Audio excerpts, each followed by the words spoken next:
graders. Today we are going to be finishing chapter 21 of Pillage by Obert Sky. Remember in the beginning part of chapter 21, Aaron, Beck's dad, we found out, came and met them, and they're working on killing all of the dragons with Aaron's staff. So let's keep going. We inched backward as Mercury folded his metallic-looking wings and ducked his head into the hallway. "Sorry about the whole trying to kill you thing," I yelled. He took 2 steps closer to us and blew a huge fountain of flame in our direction. The fire didn't reach us, but the heat was intense enough to singe my eyebrows. Parts of the hallway caught on fire and lit up. I was hoping the burning corridor would tear him, but he pushed right through the fire, still looking at me as if he had a score to settle. "Over there," Squall yelled. "In the bathroom. We can trap him." I ran into the teacher's small bathroom with Mercury following me. I climbed up onto one of the sinks and tried desperately to open the single window the bathroom had. Mercury's head crashed through the door and into the bathroom. His presence made me try harder, and I popped the window open and pushed it out. Mercury struggled to get through the bathroom door and into the small place. He pulled his body in the room, his tail slithering behind him. Squall closed the door, making it impossible for Mercury to back up. I jumped through the window opening and easily got the top half of my body out. Mercury blew fire, and I could feel it roasting my legs. I pulled my body out of the window and fell into a thick tangle of ivy. Mercury stuck his head and long neck out of the window, trying to grab a hold of me. I scrambled from the ivy, smoldering and scratched. The dragon screamed. He tried to pull his head back through the window, but the size didn't allow him enough space to back out or move. He was trapped. Furious, Mercury began to torch the ivy and the trees outside the window. It wasn't easy to do, seeing how all of King's plot was waterlogged. I ran back around the corner just as Aaron was shoving his staff into Saber's neck, while the dragon tried to pick up a car with his mouth. A group of 3 citizens with baseball bats watched in awe as Saber's remains drifted off into the wind. "Aaron!" I yelled. "Aaron!" Aaron turned to see me. He actually smiled and picked up the staff that had fallen to the ground. There was so much going on that I barely had time to notice Myth swooping down, aiming for Aaron. "Aaron!" He didn't hear me, but managed to jump onto Myth's back as she twisted in midair, skyrocketing upward in the commotion of getting on. Aaron dropped the black staff. I watched it fall to the ground and then ran to retrieve it. The sound of ambulances and gunshots filled the air. I watched as Myth settled onto a large weather vane on top of a beautiful little church. She wrapped her talons around the north and south arrows and pulled up, flapping her humongous blue wings. 2 men on the street fired shotguns at her. The buckshot was absorbed by Myth's body. Some buckshot blew holes in her wings, but the holes quickly closed back up. Myth pulled the top of the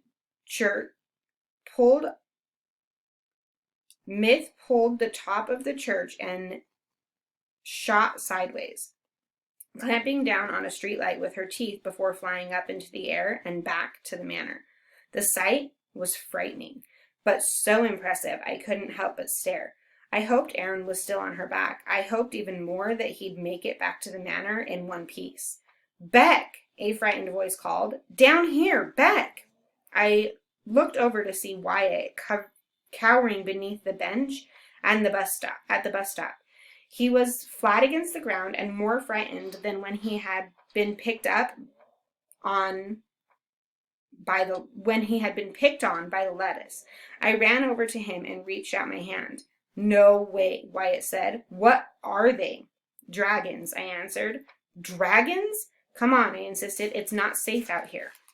Wyatt scooted out, watching the sky at all times. I was walking home when that big white one started chasing me, he whimpered.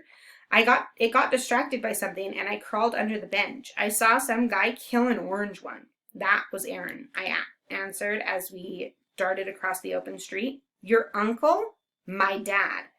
We jumped through the smashed window of a bakery looking for shelter. Everything was a wreck, but it smelled so good. I slipped behind the counter and slid onto the floor out of breath. Wyatt slid down next to me. How many are there? He asked. I think there's 4 left. Where'd they come from? I wanted to lie. I wanted more than anything to say I have no idea. But this wasn't like letting a bunch of bees loose into a ventilation system. A whole town was being torn apart. I grew them, I said apologetically. On purpose? Wyatt asked. I didn't know what they were. You really don't live a normal life, do you? He asked, almost kindly. I smiled. So what's that? Wyatt asked, nodding toward the black staff. This kills them. Wyatt looked impressed. Shouldn't we be out there then? You know, killing them? They know we're after them now, I said. It won't be as easy. We need to attract them. We need to attract the remaining ones to us. Attract them? Wyatt said, concerned. If they come to us, it will be much easier. I raised my head above the counter and looked out the demolished front window. I could see the hat shop across the street and a large paint store. What are you looking at? Wyatt asked. I remember something I read, I answered, about how dragons are drawn to gold and silver. So? Come on, I said, jumping up. I reached the window and watched Ishmael latch onto and carry off a hot dog vending cart. We ran out the window across the street and over to the paint store. It looked to be the only business that wasn't smashed open. I swung the staff and busted the front window. We carefully kicked shards of glass out of the way and stepped inside. The store was so organized and clean, I felt bad about having to come in and take something. I promised myself I would come back and pay for it later. What are we looking for? Wyatt asked. Gold paint, maybe silver. We found 6 gallons of gold paint and 2 gallons of silver. I grabbed a few paint rollers and brushes and a dozen cans of glitter spray paint. We also looked for portable lights that could be used to paint at night. We tossed everything into a shopping cart and hurried across the street and down the back alleyway toward Colorado. The cart was heavy, and thanks to everything being torn apart, we had a difficult time finding a clear path. The town of Kings Spot was in total chaos, and panic filled the streets. I could see Mercury's head still sticking out the bathroom window. He was angrier than ever and blowing fire. Into the courtyard, I pointed. A few trees had fallen down in the brick courtyard at Colorado. We shoved the small trees out of the center of the courtyard and kicked away the debris. I grabbed a gallon of gold paint and tried to get the lid off. I had forgotten to take a paint can opener. What do we do? Wyatt worried. I shrugged and threw the paint can down against the bricks. It popped open and paint shot out. Start rolling, I ordered. Wyatt took a paint roller with a long handle and began to roll the thick gold paint all over the bricks. I threw another can of gold paint down and then another and another. I grabbed my own roller and joined Wyatt while shooting spray paint with my other hand. The thick paint quickly covered most of the large open brick courtyard. I could hear a dragon screaming from the direction of the town center. Hurry, I yelled. Wyatt rolled paint spastically. I can't believe we're doing this. Any other time, it would have been fun, I smiled. Wyatt looked at me and laughed, rolling paint all over the bricks. I'm sorry about all the stuff I did, he apologized while painting. You know how I acted? Don't worry, I said. I'm not always easy to get along with. Pip flew directly over Colorado, heading in the direction of the manor. I could hear people screaming and alarms and car horns going off. I kept painting. I think they're dropping off what they've pillaged, I said loudly. It doesn't take them long. They'll all be on their way back any moment. I threw the rest of the cans into the bricks and we spread the silver paint around with the gold. We covered the entire courtyard and then positioned the 4 battery-powered lights around the edge of the paint. Is this going to work? Wyatt said, concerned. I don't think so, I replied, but it's all I could think of. I heard Mercury pitching a fit at still being jammed in the bathroom. Wait here. I ran out of the courtyard and down the corridor. I stepped through the huge hole in the wall and back outside. I pressed my back up against the wall. I could see Mercury blowing fire. I moved along the wall until I was under his neck and stuck out the window. I looked up at his silver scales and realized what a magnificent creature he was. His scales were iridescent and as smooth as an ancient river rock. The thin stripes of red wound down his neck like a thread. I would have given anything to keep him, and all the other dragons, as pets, but I knew that as long as they lived, other people's lives would be in jeopardy. I couldn't let what I had started ruin any more lives. Sorry, I said, thrusting the back of the staff through the bottom of Mercury's neck. Fire fizzled from his mouth, and he relaxed. Small particles of him began to break free and blow away into the wind. I stood up and peered through the window. There was no stone. In fact, there was nothing but an empty bathroom. Sorry, Mercury, I said, surprised by the horrible feeling I had in my chest. My heart felt swollen and raw. Seeing the dragons disappear was more depressing than I had anticipated. I had always wished that dragons were real, and now that I had helped bring some to life, I was getting rid of them. I knew I had to, but it felt dark and confusing. By the time I got back to the courtyard, Wyatt was hiding behind a short wall, and I could see the first of the dragons coming back from the manor. Only 3 left, I said sadly. That's a good thing, right? Wyatt asked. Yeah, I answered. I can see now why my ancestors had such a hard time getting rid of them. They've kind of grown on me. Not me, Wyatt said. A terrifying screech ripped through the air. Hit the lights, I yelled. The portable lights were directed upward into the air. I was hoping that the light would act as a magical dragon trap, but in the daylight, the glow barely registered. The courtyard of gold-painted bricks just looked like a courtyard of gold-painted bricks. Our lack of lighting didn't stop the dragons from being interested, though. Pip was the first to arrive. Drawn to the gold bricks, she dropped into the courtyard with her talons wide open. The thick, wet paint came as a surprise to her, causing her to slip and fall almost directly in front of me. I didn't waste a moment. I tried to shove the staff into her neck, but missed and fell onto my face. My teeth knocked together with a thick click. Pip looked at me, then wrapped her right talon around one of the lights, lifting it into the air and taking it with her as she flew away. Wyatt looked on open-mouthed. I missed, I said lamely. I noticed that, Wyatt smiled uneasily. Myth entered the airspace above the courtyard. She began to claw at the worthless bricks like a tractor with blades. The moment Aaron had informed me that we would have to pierce the neck of every dragon's, I instantly thought of how difficult it would be to kill Myth. She had the shortest neck of all the dragons, and a spiny collar covered the little bit that showed. I knew it would take precision and a whole lot of luck. To make matters worse, I think she had seen me try to kill Pip. Myth lifted her head, looking at me confused. Hey, I complained, it's not personal. Myth replied by blowing fire at me, singeing the front of my shirt. I dropped to the ground and rolled around to her backside. I climbed to my feet, but I couldn't reach out as high as her neck, so I threw the staff like a javelin.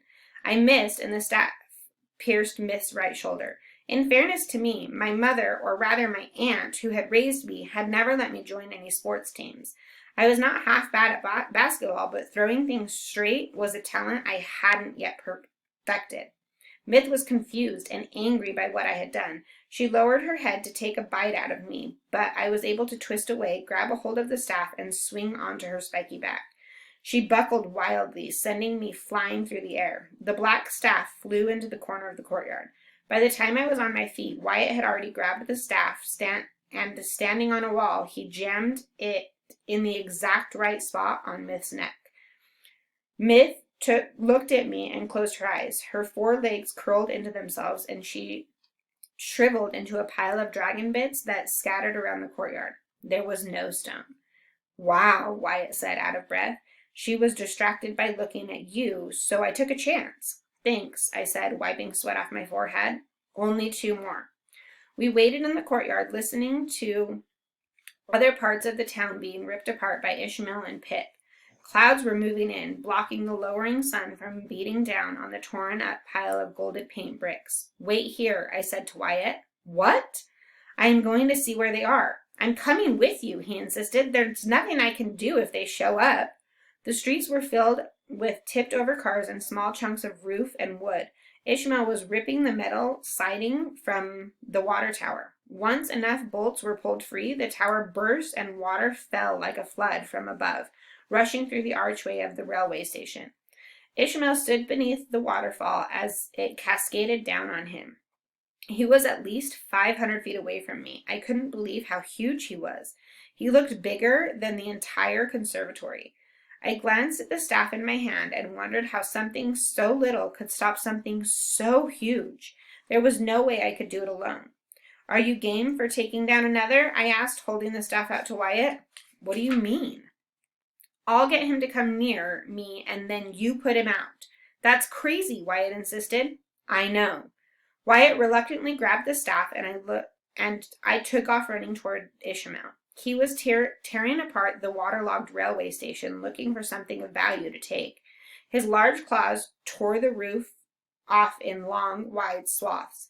2 policemen were in the street, pointlessly firing pistols at him. Ishmael found the railway station safe and picked it up with his mouth. Ishmael, I screamed. He didn't hear me. I picked up a good-sized rock and threw it at his knee. I wasn't too sure if he would even feel it, seeing as how the police were still shooting at him. But I took a chance. Hey, Whitty! He turned and looked down at me. He quirked his head, his mouth full of safe. He took 2 steps in my direction. The ground shook and the windows of a nearby red car shattered. I turned and ran as Ishmael began to chase me. It was not easy to run through the mess. King's Plot looked like a town that had been chewed up and then spit out, which I reflected wasn't that far from the truth. I jumped over fallen telephone poles and large holes. I couldn't see Wyatt, but I had no choice but to put my faith in him.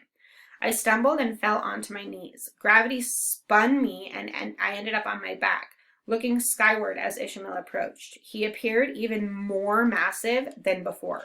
The sky darkened with clouds and a light rain began to fall. I held my arms up as if it would protect me from Ishmael. He landed standing directly over me. He spit the safe out and it crashed against the road in a shower of sparks. He raised his head and blew fire straight up like a fountain. Ishmael swung his large white head toward me. He flared his nostrils and I could feel the pull of air as he breathed in. His mouth was a few feet away from me. He pulled back his lips, showing me all of his teeth. Hot saliva dripped on my forehead. Wyatt! I hissed out of the side of my mouth, not even knowing if he was still around. Ishmael opened his mouth and his long, thin tongue looped out. He retracted it slowly, running it over his lips. You can't eat me, I reasoned. I planted you. Ishmael opened his mouth even wider a second row of teeth emerged behind his front row. His head dropped in closer and his mouth began to close around me. I could feel tips of his teeth pushing against the sides of my head. I suppose, all things considered, there are much less impressive ways to die. Hey, my friends, we are going to stop there. And tomorrow we will read chapter 22.